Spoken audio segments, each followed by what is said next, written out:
우리 새벽기도 주제의 말씀이죠. 우리 다시 한번 읽을까요? 시작. 나의 자녀들아, 너희 속에 그리스도의 형상을.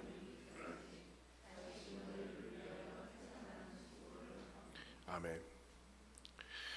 우리가 여기 태어났다라는 것은 예외 없이 사람이라면 누구나 다 어머니가 10개월 정도의 시간을 품고, 그리고 해산의 수고, 생명을 거는 아픔과 그 수고를 통해서 누구나 생명을 받습니다. 그게 여러분 생명의 방식입니다.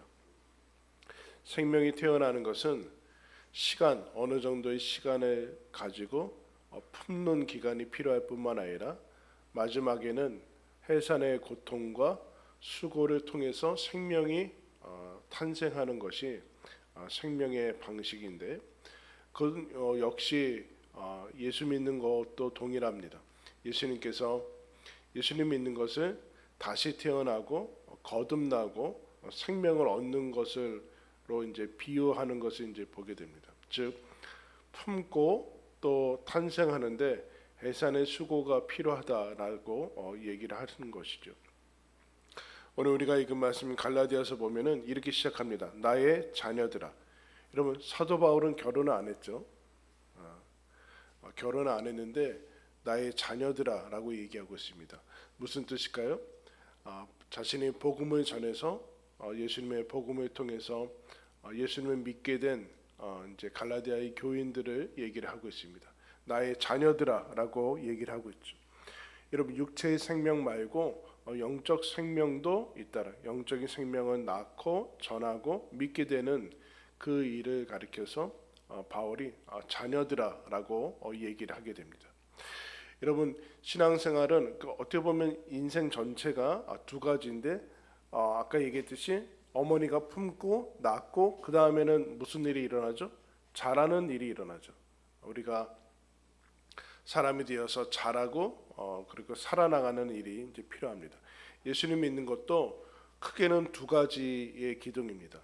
예수님을 모르는 사람이 예수님을 믿고 탄생하고 그 다음에 예수님 믿은 다음에 여러분처럼 성장하고 성숙하는 그 일이 두 가지가 큰 기둥입니다. 그래서 예수님을 안 믿는 사람은 예수님을 믿어야 되는 것이고, 그리고 예수님을 믿은 우리들은 예수님 안에서 장성한 분량까지 성장해 나가는 것이 두 가지 신앙의 대표적인 기둥입니다. 그래서 지금 바울이 뭐라고 그러는가? 이전에 한번 해산하는 수고를 통해서 예수님을 믿게 한 갈라디아 교인들한테 다시 해산하는 수고를 한다. 그렇게 얘기합니다. 언제까지 하는가? 그리스도의 형상을 이루기까지 한다. 그러니까 생명을 품고 있었던 자와 생명이 이제 품겨진 자 사이에 동일한 목표가 이제 생기는데, 어떤 목표인가? 그리스도의 형상을 이루기까지 이제 수고를 한다. 그렇게 얘기합니다. 우리 여성들만 가질 수 있는 그 어떻게 보면 축복일 수 있고 그 큰 경험인데, 그러니까 아까 얘기했듯이 아기를 가질 수 있는 그 품고 하시는 것은 하나님이 여성들한테만 주신 것이죠. 우리 아이를 낳아본 우리 어머니들은 알겠지만 가장 그 아이를 품고 있을 때 제일 건강하신 것 같아요. 건강하시다는 얘기는 여러분 아기를 품으면 어머니들이 어떻게 할까요? 나쁜 거 안 듣고 안 보고 나쁜 말 안 하고. 왜 그럴까요? 내 안에 있는 내 자녀가 그것을 보고 듣고 이제 내가 얘기하는 거 다 듣는다라고 여러분 알고 있기 때문에 그렇습니다. 그리고 먹고 싶지 않아도 좋은 음식 먹고 또 나쁜 음식 멀리하고 그동안 먹어왔던 것들 이제 조절하면서 자기의 몸과 마음을 제일 좋은 상태로 만들어가는 것 같아요. 그때가 그래서 제일 건강하고 더 뭘 하는가? 태교라는 것을 해요. 태교. 요새는 어떻게 태교하나요? 한참 뭐 여행 가서 그건 본인이 여행 가고 싶어한 것 같은데 여행 가서 뭐 태교하고 그러죠. 태교해서 뭐 아이 공부 잘하게 한다고 수학책 펴서 공부하는 엄마들도 있는데 어쨌든 뭐 정성이 가득합니다. 그 태교할 때 뭐 하죠? 아이가 여기 있는데 혼자 얘기해요. 그죠? 자기 뱃속에 있는 아기랑 얘기를 하고 교제를 합니다. 여러분 그래서 이 모습이 신앙생활과 제일 비슷해요. 우리가 성령님을 모시고 예수님을 내 마음에 내 안에 모시고 살아가는 것이 예수님 때문에 어떤 일을 안 하고 또 예수님의 때문에 어떤 일을 하고 또 보고 듣고 하는 것들을 절제하고 또 예수님과 얘기 나누면서 교제하죠. 여러분들 기도할 때 어떻게 합니까? 여러분들이 스스로 얘기를 하잖아요. 예수님하고 얘기를 하면 그러니까 신앙생활은 가장 이 모습하고 독특하죠. 근데 이 모습을 이제 그리스도의 형상이 이루기까지 아이가 이제 사람의 이제 태아의 모습을 갖추고 나올 수 있는 모습까지 품는 그 기간이 필요하다라고. 그 다음에 마지막에는 해산하는 수고를 한다. 여러분 영적으로 해산하는 수고를 하는 것은 우리가 지금처럼 기도로 품는 기간이 필요하죠. 기도로 품는 기간이 필요하고 사랑으로 낳는 것이 생명을 걸고 어머니가 생명을 걸고 아기를 낳듯이 고통과 희생을 통해서 생명이 바뀌어지는 것을 보게 됩니다. 그러므로 우리도 동일하게 기도의 수고를 하고 또 기도와 하나님께 의탁하고 또 복음을 전하는 그 수고를 하는 것을 통해서만이 생명이 낫는 것을 여러분 보게 됩니다. 어느 정도로 수고하는가? 영적으로 해산하는 수고, 그 육체의 고통과 맞먹을 정도로 지금 사도 바울이 그 정도로 얘기하고 있어요. 그 정도의 때로는 고통과 희생이 필요하다라고 얘기합니다. 언제까지 여러분 그래요? 언제까지 해산하는 수고를 한대요? 한번 따라할까요? 언제까지 기도해야 돼요? 한번 따라할까요? 될 때까지. 여러분 이런 기도 제목은 포기할 수 없는 기도죠. 우리가 하나님께서 거절하실 때도 있고 기도 응답에 다른 응답으로 우리가 원했던 것과 다른 응답으로 주실 때도 있지만 영혼을 품고 기도하는 것은 하나님께서 다른 응답이나 거절하지 않는다라는 믿음을 가지시고 여러분 기도를 될 때까지 기도하는 거죠. 기도 응답 받을 때까지. 그러니까 산고는 우리가 기도하면서 여러분 새벽에 일어나는 것이 여러분 쉽지 않죠.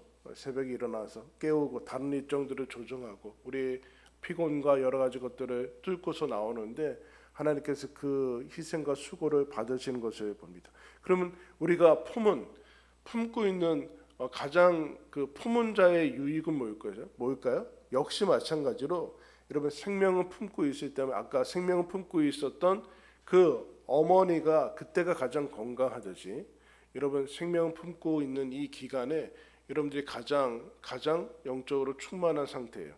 몸은 조금 피곤할 수 있을지 모르지만 지금 다른 때와 비할 수 없이 여러분들이 지금 가장 하나님을 향해서 달려가고 있고 하나님의 모습과 가장 흡사하게 닮은 모습으로 나아가고 있죠. 그래서 여러분 한 책에서 마크 부케너이라는 목사님이 기도를 이렇게 표현했습니다.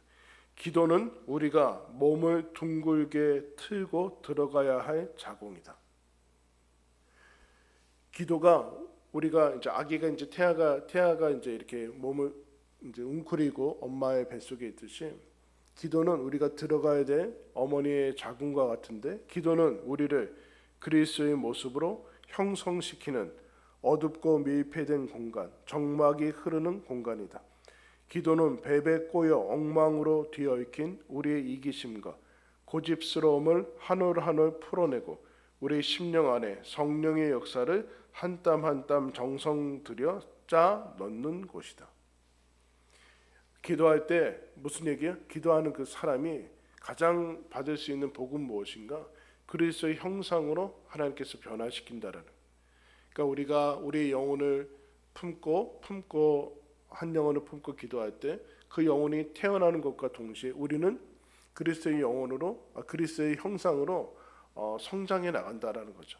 장성한 어머니가 아이를 품고 기도할 때 성숙해 나가듯이 그 성숙함과 동시에 한 생명이 태어나는 역사를 하나님께서 동시에 일으키신다. 그래서 여러분 이 시간 기도할 때 기도하는 그 저와 여러분이 하나님께서 나를 빚어 가시는 것이구나.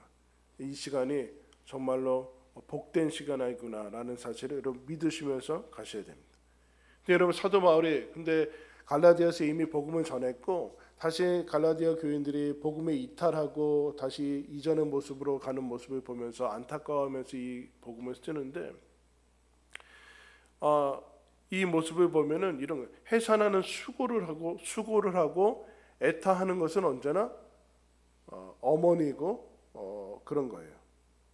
사랑하는 쪽이 사랑하는 쪽. 그러므로 사랑하는 자가 언제나 약자예요. 물어볼까요? 여러분 남편과 아내 이렇게 되시는 분들이 누가 더 약자예요? 그분이 더 사랑하는 거예요. 우리나라는 보통 남편들이 강자잖아요.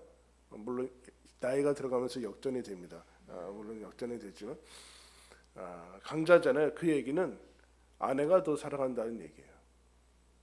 사랑하면 약자가 되고 쩔쩔매고 애간장이 타고 조바심이 나게 됩니다. 애간장이 타고 걱정이 되는 쪽은 언제나 사랑하는 쪽이에요. 불공평한 것 같죠. 사랑하면은 걱정을 하고 조바심을 하고 애간장이 타고 그렇습니다. 약해지는 것을 보게 됩니다. 그리고 생명을 낳는 수고와 희생을 하게 됩니다. 그건 사랑하는 쪽이 하는 거예요. 사랑하는 쪽이 희생하고 수고하는 거예요. 근데 그게 손해가 아니다 라고 얘기를 하는 겁니다. 사랑하는 쪽이 사도 바울이 지금 수고와 희생을 또 하고 있어요. 그거 손해 아니다. 사랑하기 때문에 그렇다. 예수님이 하나님께서 이렇게까지 얘기합니다. 야곱의 집이여 이스라엘 집에 남은 모든 자여 내게 들을지어다. 배에서 태어남으로부터 내게 안겼고 태에서 남으로부터 내게 업힌 너희여 너희가 노년에 이르기까지 내가 그리하겠고 백발이 되기까지 내가 너희를 품을 것이라. 내가 지었은즉 내가 업을 것이요 내가 품고 구하여 내리라. 하나님께서 이스라엘을 향해서 너희들은 내가 낳았다.